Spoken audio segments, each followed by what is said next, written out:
पद्मिनी काकू, चेतना काकी, निशिता, युवराज प्लीज नाश्त्याला या। निशिता कुठे आहेत सगळे? कौशिकी ताई पण काय झालंय? सगळं ठीक आहे ना? हाच प्रश्न मला तुम्हा सगळ्यांना विचारायचा आहे। पद्मिनी काकू, चेतना काकी, काय झालंय तुम्हाला सगळ्यांना? तुम्ही आता ब्रेकफास्टलाही नाही आलात, काल रात्री जेवायलाही नाही आलात, काय झालंय? चेतना काकी, ब्रेकफास्टला का नाही आलात तुम्ही? मी आले होते पण कुणीच आलं नाही।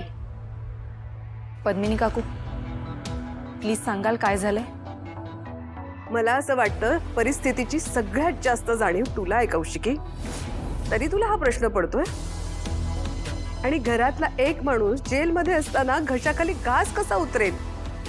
अहो पण उपाशी राहून काय होणार आहे? दया काका घरी परतच येणार नाहीये असं ठरवलंय का तुम्ही? म्हणजे निकाल आपल्या विरोधात लागल्यासारखे सगळे का वागताय? मला 100% खात्री आहे दया काकांनी काहीच केलेलं नाहीये आणि ते घरी परत येणार आहे, कारण मी त्यांना परत आणणार आहे। प्लीज मी रिक्वेस्ट करते तुम्हाला सगळ्यांना, तुम्ही असे निराश होऊ नका। तुम्हीच असे निराश झाला तर दया काकांना काय वाटेल याचा तरी विचार करा। पद्मिनी काकू, माझ्यासाठी नाही किमान त्यांच्यासाठी तरी नाश्ता करून घ्या प्लीज। करू ना, सगळं करू, फक्त ते घरी परत आल्यानंतर। पद्मिनी काकू मला माहिती आहे तुम्हाला या सगळ्याचा खूप त्रास होतो, पण तुम्ही त्यांची अर्धांगिनी आहात, त्यांची ताकद आहात तुम्ही। अहो तुम्हीच असं केलं तर कसं चालेल? माझी इच्छा नाहीये। पद्मिनी काकू प्लीज ऐका माझं, प्लीज।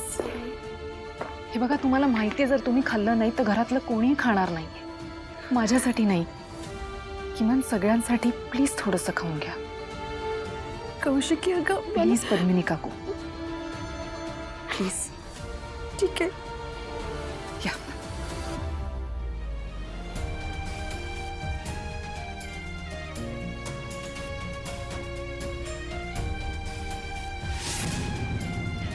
Thank you thank you.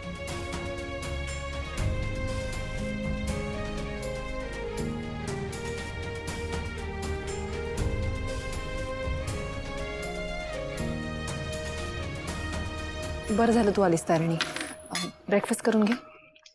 खबरदार खबरदार, जर का तू इथे बसलीस तर। ज्या मुलीने माझ्या नवऱ्याला जेलमध्ये पाठवलं त्या मुलीसोबत इथे बसून खायची अजिबात इच्छा नाहीये माझी। मी उपाशी राहीन पण या मुलीसोबत इथे बसणार नाही। तोंड देखलं गोड गोड वागून पाठीत खंजीर खुपसणाऱ्या मुलीसोबत मी खाणार नाही। पद्मिनी काकू या बाबतीत आपलं डिस्कशन झालंय, प्लीज। कौशिकी, मी ना तुझ्याकडे सल्ला मागत नाहीये, मी माझा निर्णय देतेय। पद्मिनी काकू, अहो नाही, मी नाश्ता करणारच नव्हते। रूम मधलं पाणी संपलंय ना, मी पाणी घ्यायला आले होते।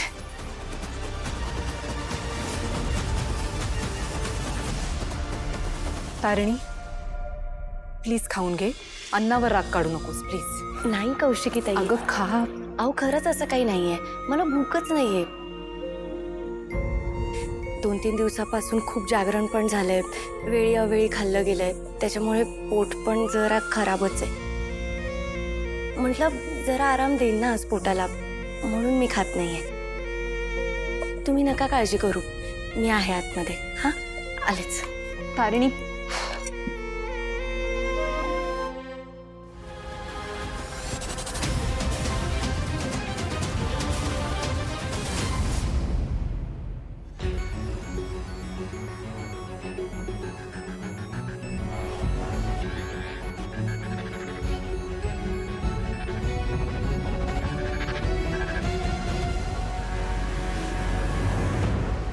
अगं इथे जग आहे ऑलरेडी, तू अजून एक का घेऊन आलीस?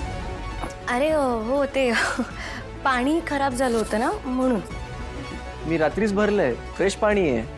नाही, आज सकाळी पाण्यात किडा पडला होता म्हणून मी आत्ता बदलून आणलं।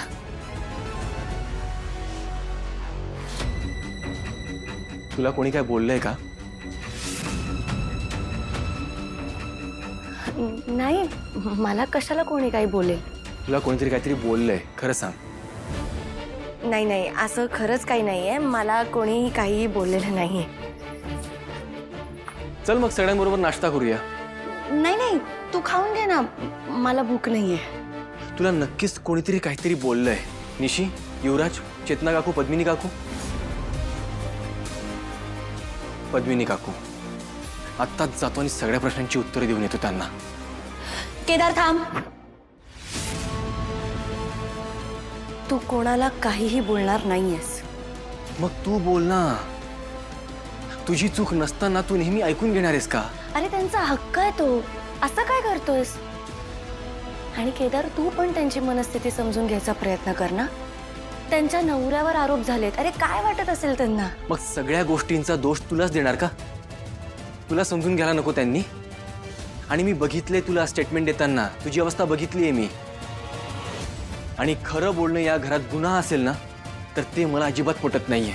केदार, पण मला सुद्धा हे पटत नाहीये.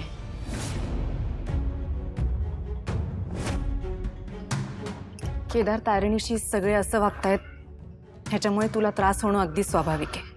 पण दया काका या अशा सिच्युएशनमध्ये अडकतील असा आपण विचारही केला नव्हता. या गोष्टीचा सगळ्यांना खूप मोठा धक्का बसलाय.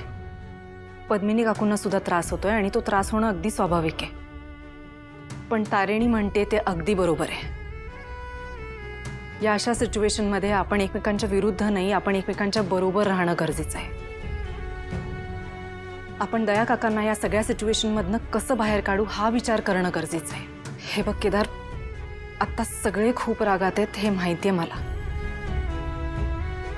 पण किमान तू तरी समजून घे. मनात राग नको घालून घेऊस प्लीज. मला खात्री आहे जेव्हा दया काका या सगळ्यातनं बाहेर पडतील तेव्हा सगळं नॉर्मल होणार आहे.